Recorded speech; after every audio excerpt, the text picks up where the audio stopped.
go. I am not flying solo today. I have Kylie here who I connected with off of social media, and I'm gonna pass you the mic and you can get us rolling. Yeah, for sure. So before POTS, I was working full time at Vans, absolutely loving my job. I had just gotten promoted to store manager, which was something that I had worked on achieving for like 9 years. So I was really pumped. And I was rock climbing. I started going to the gym with my friends. So I was like just getting active. And as a kid, I always had a hard time being active. So I think that all played into the fact that I just was like going all in all at the Hmm. same time and experiencing a lot of stress about like where I was going to live next and things like that. So right before POTS, there was all of those things happening. And then fast forward to right now, I'm no longer working. I haven't been able to work for the past year. So I was like, well, I can't do a lot physically, but mentally, I want some sort of stimulation. I want to learn. I've always wanted to go to college, but it didn't feel like I had time. So something that chronic illness will do is give you a lot of time, like to just sit. It could be frustrating, but I'm like, okay, let's try to flip this. So I applied to college. So now I'm a full time student studying creative writing because that's also an outlet that I've turned to is writing and reading. Just trying to like think of all of the things that I can do because normally that list of what we can't do is very long and discouraging. So I kind of tried to flip the script a little bit a year into my illness. And so now I'm here and it's definitely an ongoing, I'll wake up and I'll be like, I feel bad about not working. I feel bad that I'm just a student at 28. Like it's kind of not as traditional. Like most people do that at a younger age, but there's literally nothing wrong with that. Um, so just kind of like trying to be gentle with myself and talk to myself like I would to my best friend, because I would never tell my best friend, like, you should be working. You shouldn't be just focusing on school. So that's kind of where I am now, is just like full-time student trying to be gentle with myself. It's inspiring that you have that kind of outlook because I think so often you can get just in the rut. Like I can't do all the things I used to be able to do. Obviously, there's a huge mental toll on that, and Yeah. really reframing it and really, yeah, I love what you said about talking to yourself the way you would a best friend because, yeah, you would never say the things that you say to yourself to somebody else, and getting that like engraved into those neural pathways is so important, especially dealing with what we deal with. Going back to like your diagnosis process, when did you Yeah. like first start to notice things really getting bad? Was it like a all of a sudden like, oh my God, or was it like a gradual? It felt like it happened suddenly. But in retrospect, there were things that, I mentioned that I had started going to the gym with my friends. That wasn't normally something that I did. And just for, frame of reference, my symptoms got really bad April 2022. Okay. And I started going to the gym with my friends in January. That was like a New Year's thing. Um, so we were going, and I realized that a lot of the exercises they were doing, I was like, I'm seeing like spots and I feel, really out of breath and my heart's pounding. And they're like, oh, you're probably not breathing while you're doing it. And I'm like, I'm for sure like, you know, trying to breathe while I'm like lifting things. And when I did squats, I like, my hearing started to go out. I'm like, do you feel like this? And they're like, yeah, working out's hard, but so it was just those types of things where you were talking to people that are fully well, and then you are not, but you don't know it yet. So yeah, there's little hints of that. And then I was going through a lot of stress at work and not eating well, not taking care of myself, not sleeping well. So all of that piled on, it did feel like it kind of sped up the process. Like one day I was just like, oh my gosh, I'm trying to brush my teeth and get ready for work, but I feel like I'm just going to pass out. I was always having my chai tea. So then I would add caffeine on it. It was like just throwing more into the fire. Still not feeling like I can eat breakfast because I'm like sick to my stomach thinking about work. And so, yeah, I really noticed when I was understaffed and interviewing people. And I would be sitting there talking to them and just feeling like I was gonna crash onto the floor, like, and my heart was pounding. And I kept, a lot of people talk about anxiety being like the whole root of it. So I was also kind of gaslighting myself, I was gonna even though say, I knew, was there gaslighting within yourself through all yeah, this? I was like, oh, I must just be anxious. So then I would just try to be like, all right, just breathe. But that's still there. You can breathe out things a little bit, but it's still going to be there. So yeah, then it really started to amp up. So from April to May, I was like, this is going to resolve itself. It didn't. Spoiler alert. So I ended up going to my primary care, which I didn't even have one. Like, I'm someone that I went to the doctor all the time as a kid for like asthma attacks and stuff. And now I'm just like, well, not now, but then I was like, I'm not going to the doctor unless I absolutely have to. So I had to like establish myself. And I got incredibly lucky that the doctor that I chose has worked with someone with POTS before. She didn't really know how to treat them, but she had seen it before. So I had gone in and I was like, hey, my mom has POTS. I've been talking to her and we're both feeling the same way. So I suspect that I have POTS and I'd like to look into that and see what I can do. And she was like, oh yeah, I've heard of that before. I'm in Florida now. She had worked in California and had seen a few people come through. I was in such bad shape that they did kind of like the poor man's tilt table test because they didn't have it there.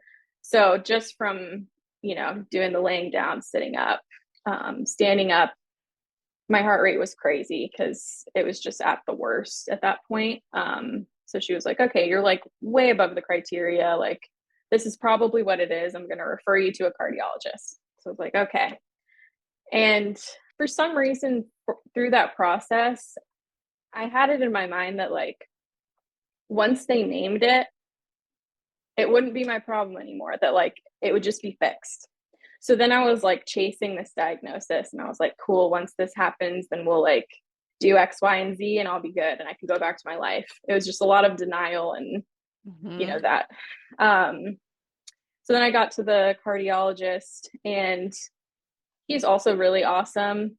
Can't really do a whole lot for me, but he was just like, yeah, this looks like POTS. Like it's very clear your postural changes are through the roof. Um, and he was just like, tilt table tests to me are torturous when I can already see that you're so sick. Yeah. So I'm not going to do it. He's like, you can go out and get one, but like you have POTS. And so we did like the heart echogram just to make sure that there wasn't anything wrong with my heart. And so he ended up putting me on a beta blocker first.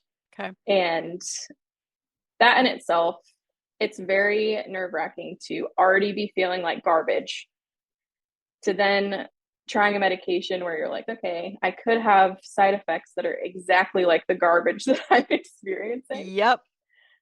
So I'm like, am I going to feel like garbage on fire or am I going to like start to feel a little bit better? And for a little bit, the beta blocker was like, okay, like when you're going from just sitting down and being in the 150s, anything that kind of turns down the volume feels good. But over time, it just wasn't doing it for me. Like it just kind of, You didn't you have know, success with it. no, I was just like, I felt like a zombie. I was so tired because I was taking it in the morning. So that was also a problem. But I felt like I could not even keep my eyes open throughout the day. I was still getting adrenaline dumps and panic attacks and barely being able to stand up to like get myself ready. So Yeah. um, then I ended up going on a Vabradine later on. And that's been a huge help. What is that Um, now? Corlinor is like its brand name. Okay. And then it really only targets your heart rate and not your blood pressure. Okay. So that's helped a lot. And it's gotten to the point where, like, when I'm sitting here, I can have a conversation with you and not be like, oh my God, like I'm running a Checking the marathon. vitals. Yeah. Yeah. So that helped a lot. But of course, it's not a fix all. Like, I still have to go in a wheelchair when I go out. Um, Going to the movies, which I did recently, is like super hard because I guess just anything emotional, like if I'm watching something I'm really into, then I start to get symptomatic. So, um, yeah, so it's still an ongoing journey. And it's something, I mean, we know that we have to manage our whole life. It's not going away, and Exactly. we have to figure out the tools that help us. And for everyone, it's different. Getting into a wheelchair, how was that like emotionally? I just kept telling myself, this is going to resolve itself. Like, you're going to be fine. I put off getting a wheelchair for as long as Mhm. possible. And I actually, a big part of my journey is in October of 2022, that same year that I got sick, I actually met my boyfriend now, which was kind of crazy. I didn't think that dating was on the table at all, because I was just being so unkind to myself that I was like, I don't want to deal with this. Nobody else is going to want to deal with this too. But when I met him, it was like 2 weeks into dating. He was like, well, would a wheelchair help you be able to go out? And like, we should get one. Stop And it. yeah, and I was just like, well, I don't know. Like, I want to, but I feel weird about getting one. And he was just like, let's just do it because then there was like this music thing happening downtown. And he's like, then we can go and like, then I can take you out and do stuff. So he was actually a big encouraging factor of me getting a wheelchair. As soon as I got it, he like took it out, put it together, and then took me on a walk around the block. So that was like, it's really helpful to have somebody in your life that can like be that supporter because sometimes it is hard to come to terms with like, this is my reality now. This chair is going to help me have freedom. It's not something that's going to further inhibit me, you know? Um, so that was a big help to have someone there to kind of cheer me on and start. To know that like that can happen too, because that's a huge thing I struggle with is the whole dating thing. And Mm-hmm. you have to have the right support system, and that it's a whole other thing, a whole nother layer too. And Yeah, not everyone can handle it, which I don't blame them. It is a lot sometimes. That's so sweet. I'm obsessed with your boyfriend. he's awesome. He even was like, "Can I help with like your background? I'm really excited for you to talk to her." And Oh my so, gosh. yeah, he's been Okay, great. it's out there. It exists. Yeah, it is. Because I did try to date a little bit, and I did have one guy tell me like, "Oh, that's a lot," and then we just didn't talk Yeah. again. Yeah. So, but it is possible. Yeah, Yeah. Well, and then that spirals the whole like, well, am I less lovable now because I have my conditions, and exactly. it's already hard enough. Okay, so like taking it back to when you got diagnosed, did you have any other diagnoses, or is POTS like your diagnosis? I've had like people suspect EDS before, but I've never Mm. like really gotten evaluated for it. I've kind of just like I used to go see a chiropractor all the time because my wrist would pop out and like I just had pain all the time. So he put me back together. Have you ever heard of EDS before? And I was like, no. Oh my gosh, So he I've like, he asked you. yeah, Wow, he knew about it. yeah.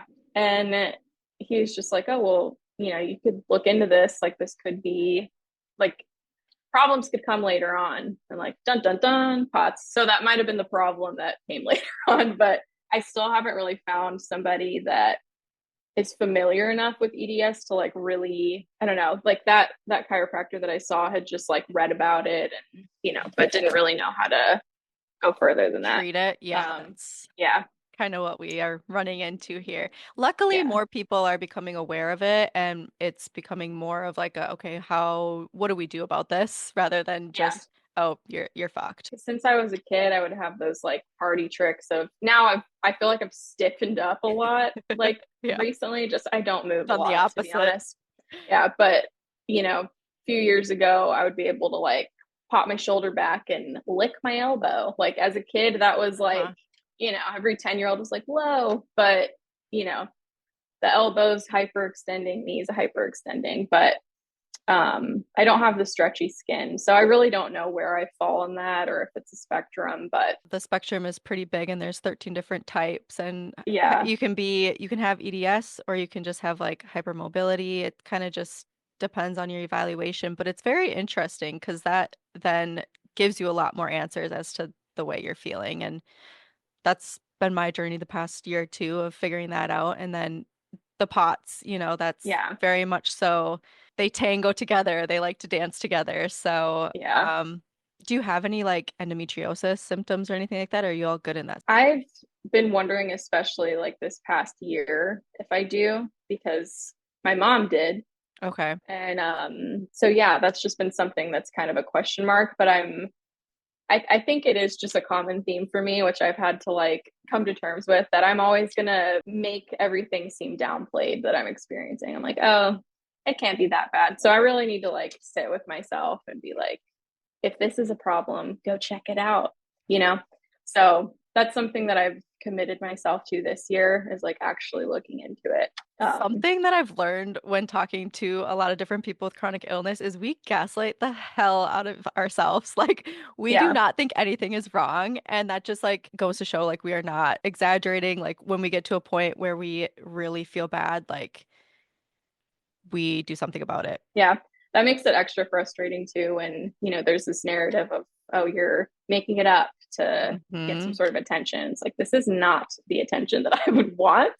Yeah. I don't want to be in debt. I don't want to, miss Right. out on things. So you had a good experience when getting diagnosed. You didn't feel like you were dismissed or like shoved under the table in any kind of way. No. And I feel very grateful for that. I also feel like I got the diagnosis and now it's just good luck. Yeah, You deal know, with it. I hear of a lot of people that have finally found a doctor that's like actually has a plan. And I think that's what I'm lacking right now. I do have an appointment in May that I'm really looking forward to. He's actually a doctor that is on the Dysautonomia International page. Nice. So I'm so excited to see him. So I'm hoping that we'll actually dive into more of a plan of, I'm not obviously under the impression that we're going to get rid of it, because that's not possible, but just to get it a little more manageable so that I can go out more and that type Keeping of thing. our expectations realistic. Yeah. And even if I'm still in my chair, I would like to feel like I have a little more energy, a little more tools to like Hmm. survive an outing.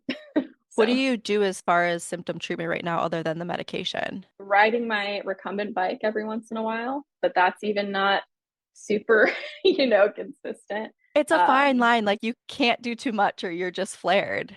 But then you exactly. have to like move your body a little bit. It's just it's such a fine line and it's Yeah. So I try to frustrating. be cognizant of like that 3 day rule. Like once you do something, you're not really going to feel it until that third day. So kind of spacing out the exercise, compression socks, like 100 ounces of fluids with electrolytes, just those types of things Yeah.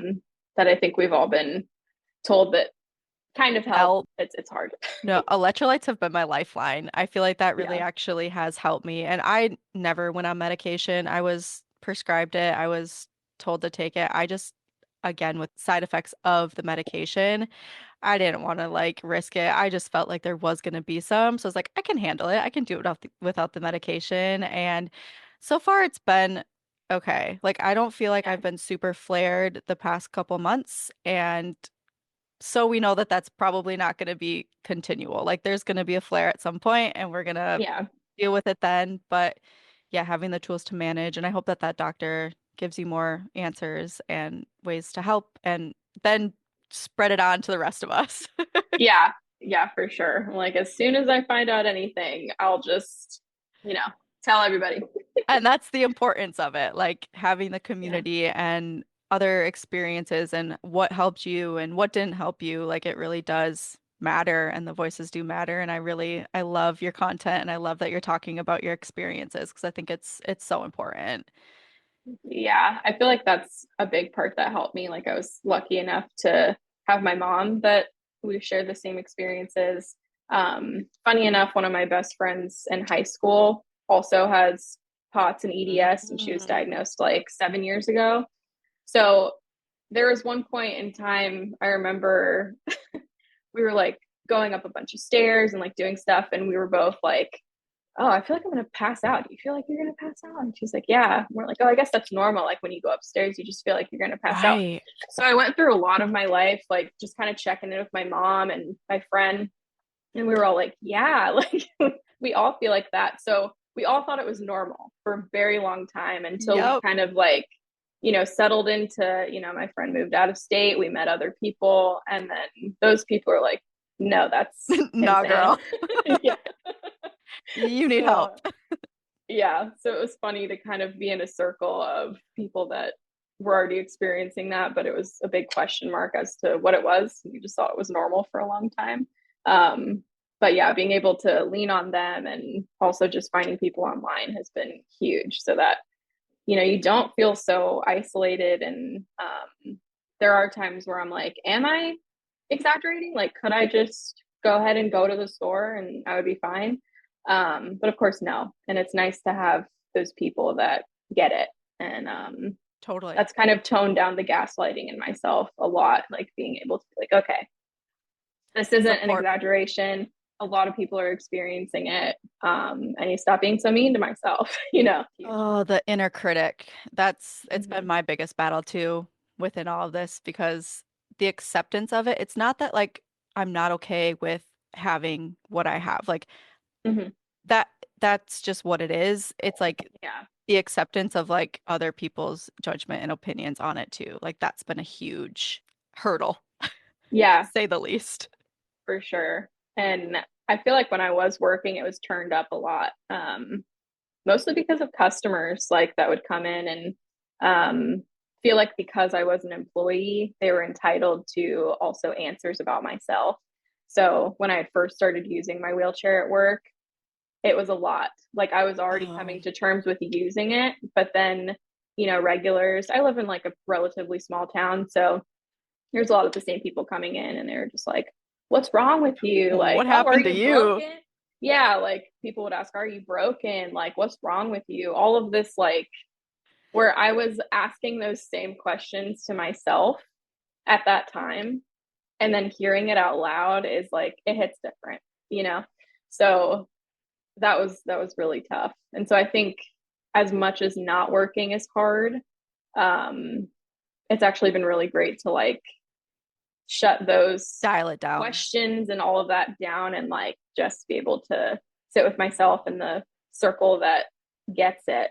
And Well, there's a lot of that's been processing that has to happen within your own head. for sure. Yeah. So kind of being able to remove myself from that has been challenging, but also good for my mental. The mental health and the physical health go hand in hand. And if you don't have your mental health, your physical health is just going to suffer more. Yeah. So we're learning. When it came to ending your job or deciding to leave your job, what was Mhm. that process like? How did you like make the final decision of I can't do this anymore? Yeah. It was extremely hard because I did start working at Vans when I was 16 and I'm 28 now. So I left when I was 27. Um, and it was very hard. I felt like my identity was very wrapped up within that role. A lot Mhm. of people knew me as like, oh, Kylee that works at Vans. Um, and it sounds kind of silly, but like that is when you are doing something that you really like, you do kind of take on that as part of your identity. Um, so it really took me having to miss a ton of shifts. Like I was going from working full time to maybe 10 hours. I would just go in and like make sure that everything was good, like talk to whoever I needed to talk to, and then I would just have to leave. And my district manager was very understanding and accommodating, but after a year of that was going on, I just started to feel like this was not sustainable. I'm giving, even in those 10 hours, I'm giving all of my spoons, all of my energy to you guys, and I have nothing left when I get home. Um, so a big deciding factor actually was my boyfriend. He's Oh, been kind of like that little voice, like even when we first met, like that first December, he was like, you should take a medical leave. That's what it's there for. Like, so I took the medical leave. And then when it was time for me to think about leaving, he was just like, you know, you've been saving, like, and I'm here for you. Like, I'm your safety net. Like, you can leave and you can go to school and do what you want to do and work on healing. So I'm like, is this a mirage? Like, is this even this real? dude loves you. What the hell? Yeah, I feel incredibly lucky.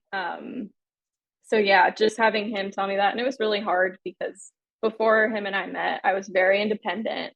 I I was really loving that, like, I don't know, I really take it to heart, like, that I'm a woman and I'm able to make a living and like not have to rely on a man, and uh I'm able to open my own bank account. Like I know that those are things that are, you know, they had to be earned. And so the fact that I was able to like go do them and I could go buy my own car, I just really wanted to keep that. And then even though I had this really supporting partner telling me to just go ahead and quit my job, it really felt hard because I'm like, then I'm letting go of all of that and I'm accepting that I do need to be taken care of because of my illness. So that was hard. That was an extra layer. So I did ultimately decide to do it because that was what was right for me. And I'm really grateful that I had somebody in my ear because I honestly feel like I would still be pushing myself probably into the hospital, like trying to work. So the fact that I had someone there to like be my safety net is something really special and that not everybody gets. So I try to just be grateful for that every day and like, you know, I love it so much for you. Yeah, like I said, I know it's out there now. Okay, so the grief and the loss of like your prior life. That was a big thing for me to come to terms with too, because I'm also somebody who likes to consider myself more independent. I don't like to ask for help. I really just want to do things by myself. And having to accept that I can't do that anymore. I do need the help. I'm not going to be able yeah. to do all the things that I used to be able to do. And, I've been on a 5-year journey now, so I've built the tolerance and I've been able to kind of, here and there work my way up to gaining a little bit more independence. And Mm-hmm. that's been really great for my mental health. But at the end of the day, like, I need help. And that's going to be something I think throughout my life, I'm going to need help with things and finding the person that can help me with that and do that for me. As far as like a partnership goes, I mean, there's support system, there's friends, there's family, all of that. But yeah, when it comes to a partner, um, I'm going to be looking up to your relationship. Yeah. If I've had my friends be like, can he write like a playbook? Like how people Literally, can have this much empathy and where are these um men? yeah. And part of this is like his story to tell, but he does have a sister that was very sick for a long period of time and she was able to heal from what she had, but he built a lot of empathy and heart for that. Like he watched his sister be sick for so long. So he does say that he brings a lot of that, like that experience with him into our relationship and just wants to make sure that he's as supportive as, he needed to be at that time too. So it was already kind of like a practice for him. Layer of caretaking Yeah, in them. definitely. Kylie, I know. I'm like, I'm trying not to tear up. I Like, know, I'm like, it's I'm just, getting emotional over here. yeah. Okay, so the support system is a huge thing as far as when it comes to like coping mechanisms. What Hmm. else do you feel like you do to help that? I think that, first of all, I really wished that I would have started therapy, like talk therapy sooner. I think it was just one of those frustrating things where, like, I have heard people say, oh, it's in your head. So I felt like for some reason, which now I'm like, that's silly. But at that time, I felt like if I started going to therapy, that they would tell me the same thing, that like what I was experiencing was in my head and that they'd be able to just talk it out of me. So like it was a frustrating thing to think about. That's not the case.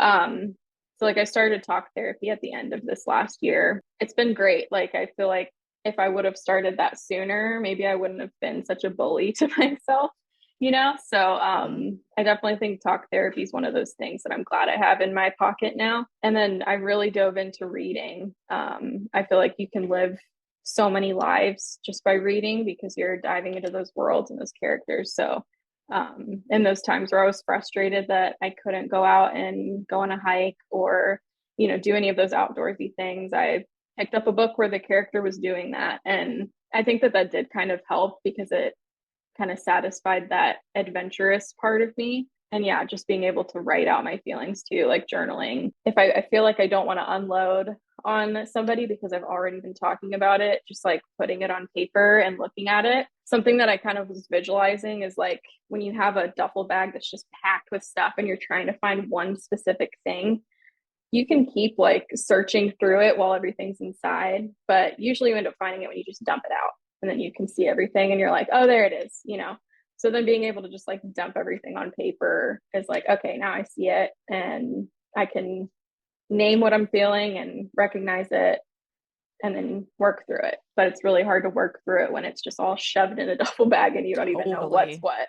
And it's also when you're writing, it's nice to go back like a year or two later and see where you were at and like see the Yeah. progress or see like the difference of where you were at to where you are now. And also when it comes to like the therapy, I feel like, I don't know, for our generation or whatever, for so long it was just like a negative thing. Like it wasn't Yeah. something that was talked about, that was normalized. And thankfully, within, I don't know, the past 10-ish years, there's not much of a stigma on the therapy because it helps. And it really is a good Definitely. outlet to get the validation, to get what you're feeling out to somebody who doesn't necessarily have a bias and can kind of Mm-hmm. direct you in the direction that you need to go, or what needs to be helped or what needs to be changed within you. And yeah, therapy has been an absolute game changer for sure. Yeah.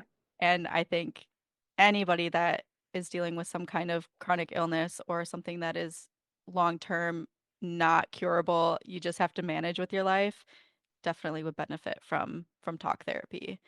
Yeah, absolutely. Because like you would even mention this in your first two episodes. It's like even though they are these physical symptoms, it affects your mental health so much. So If not um more, honestly. Like yeah.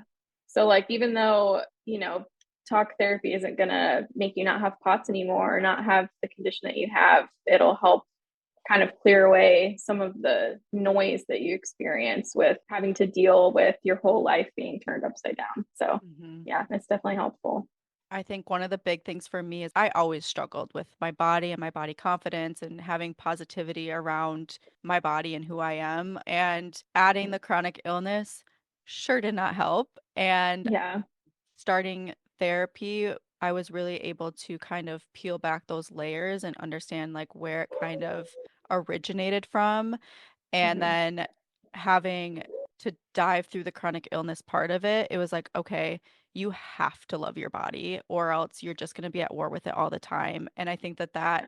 in a roundabout way has made me have a lot more body confidence, as weird Hmm. as that is in my head sometimes. I think a lot of people can relate. Like when you're experiencing new symptoms and stuff, you're curious. You're gonna want to like Google it and see what you can find. And I feel like just from sometimes it could be a little much, like too much of a pursuit, but just like reading about what my body's doing, I've almost created a little bit more empathy for my body because I know it's just trying to like, it's trying to help me survive. So, like, my blood pooling at my feet and the feeling of dizziness, it's like, okay, lay down, so Hmm. that we can get blood back up to your brain. Or if something else is happening, it's like in response to try and protect you. So, um, even though I do like I can be talking about this with you and then tomorrow post on TikTok that I'm like, oh my gosh, I can't handle this, but like it all just kind of comes and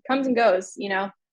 But in those moments where I feel a little bit more mental clarity and I'm not in the trenches, I'm just like, okay, I really appreciate that like my body's doing everything it can to like try and help me. This high heart rate, is it trying to circulate blood around my body? And as much as it feels horrible, like I try to be a little bit more gentle with it, that it's just, trying to compensate for something going on. And Acknowledging that that's it's hard. going on. Yeah.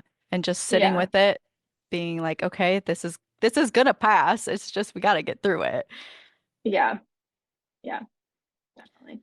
Okay, let's talk about your creative writing. You decided to go to school for it. And Yeah. was your illness the big driving factor for that? It was because, right after I left work, there was this gap between me like waiting to see where I got accepted and stuff where I was kind of trying to think of what I could do that wouldn't be physically exhausting. And that would also bring me some joy, because I was feeling really down at that point.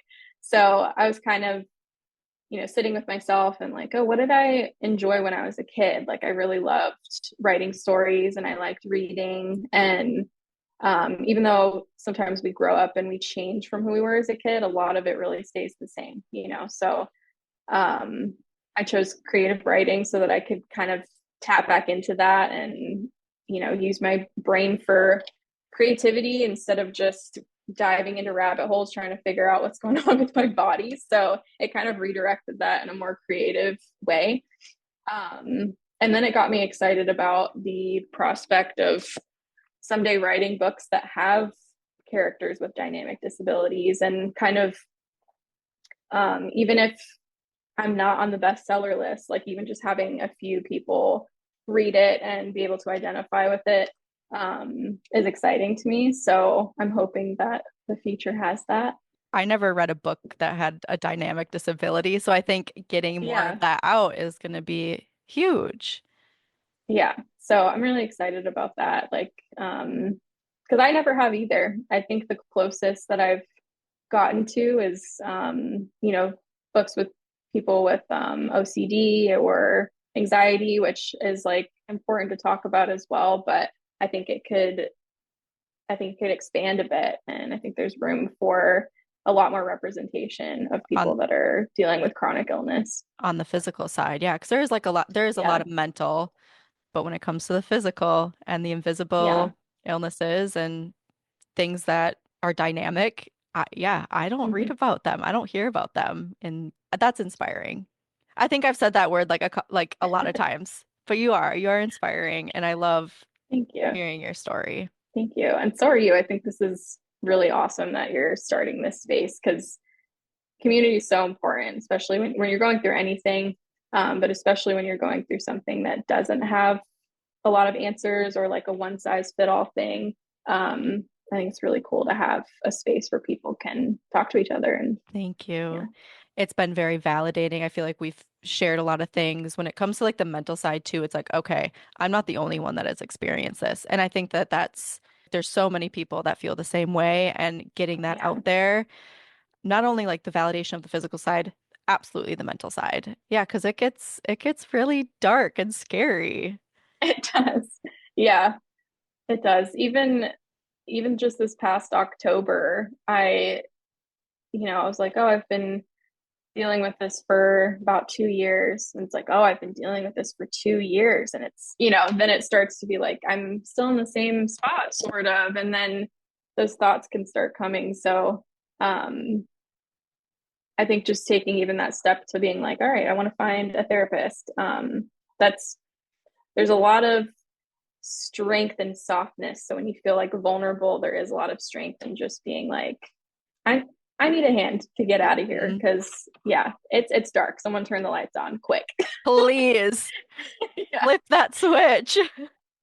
What would be your biggest advice to give to somebody going through or starting their journey with illness? I think as much as you can really want to give somebody a head start, um, a lot of the feelings, I think it is just natural and good to kind of recognize those feelings and feel them. So I wouldn't want anyone to just try to turn it off and like keep going. That would not be my advice. I would say, I know it sounds kind of silly, but like when you're doing yoga or trying to meditate, it's like you want to welcome those thoughts, but like don't let them sit there. Just kind of so so feel the feelings, feel the loss. You're going to be grieving a lot of your life that you had before, and just know that that's normal. That everybody goes through that. And then any sort of aid that you think will help you, just go ahead and do it. I think what I would want to tell myself the most is to just not be so resistant to help. So get the shower chair if it's going to help you shower. Get the wheelchair if it's going to help you, go out and maybe get a, drink with a friend every once a week or whatever. Be a little bit more open to whatever's going to help you. And yeah, I think that's the biggest thing for me is to just not be so resistant to the help.